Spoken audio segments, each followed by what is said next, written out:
The episode 7 breakdown and recap begins with Mitch and Dwight digging a grave for the biker from the previous episode.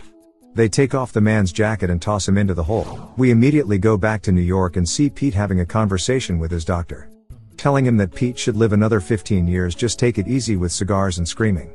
Pete tells him he will. Meanwhile, Tina gives her dad a call informing him that her husband was jumped the previous night. He cannot believe that Pete and his family lied to him and offers his daughter a stay in Tulsa, to which she refuses. After he ends the call, Mitch asks him if he should put a fish with the delivery and Dwight tells him no. We move our attention to Tyson and Armand at the train station when Goody Karangi arrives in town. He remembers Armand from his past and asks him what the hell he is doing in Tulsa.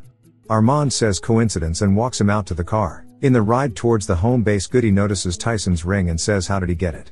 Tyson merely suggests that he bought it. Goody then turns around and tells Armand to be serious about his association with Dwight. Turns out it is exactly as Armand says, and it was purely coincidental. Elsewhere, Waltrip and the Black McAdams receive a package. They cut open the box and see a blood-smothered jacket. Waltrip is immediately consumed with revenge, and Pike's girlfriend, Roxy, is devastated and forced to leave. Later, she meets Stacy and begs the ATF officer to free her from their arrangement.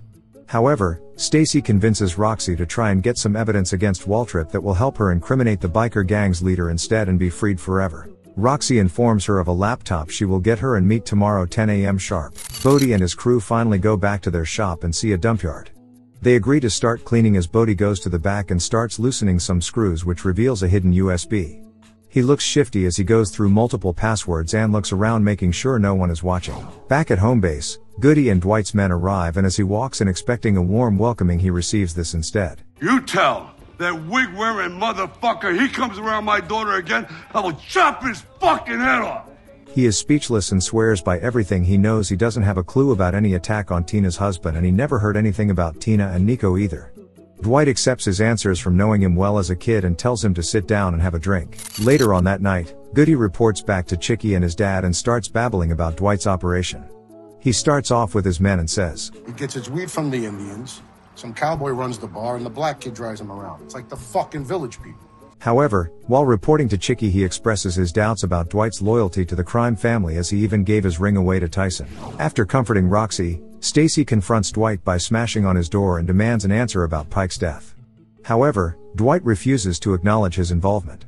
And in doing so, this enrages Stacy, who threatens to arrest him and walks off swearing her lungs out. The following day, Roxy decides to grow some balls but loses some brain cells when she decides to break into Waltrip's office and start snooping around. She finds a locked drawer and breaks it open with a knife, which reveals a hidden laptop. She starts going through it when the door behind her opens up. Waltrip then speaks and startles Roxy. He has a calm and laughable expression as he closes the laptop and politely asks her to start talking. She rats herself out again and explains how she is a rat. He is still very calm and goes to give her the knife as a necklace.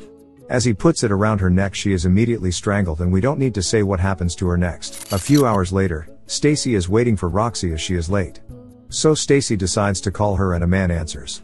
Stacy says can she speak to Roxy, and the man implies that she will no longer be taking phone calls anymore. Who is this? You dialed the number for help. Darling, who did you think would answer?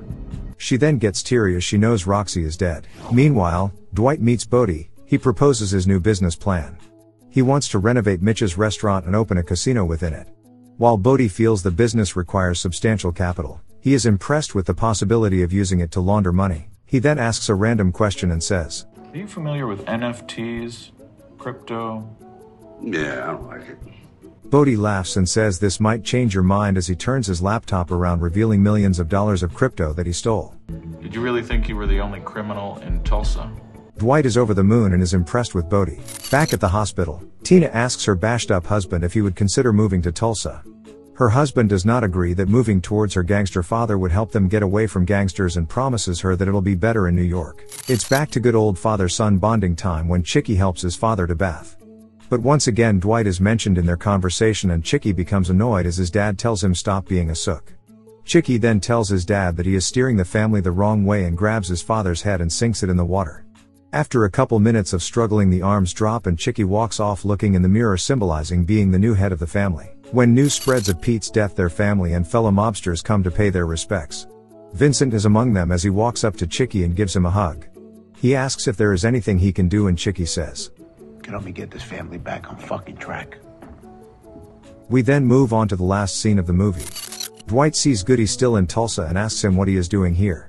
He is then informed that Pete died from a heart attack and a funeral will be soon. Dwight mentions that he will not be attending no matter how bad it looks. We know from here on out, things are going to be spicy between the New York Mafia and the new Tulsa King mobsters. So subscribe to stay updated with the series. Thank you for watching.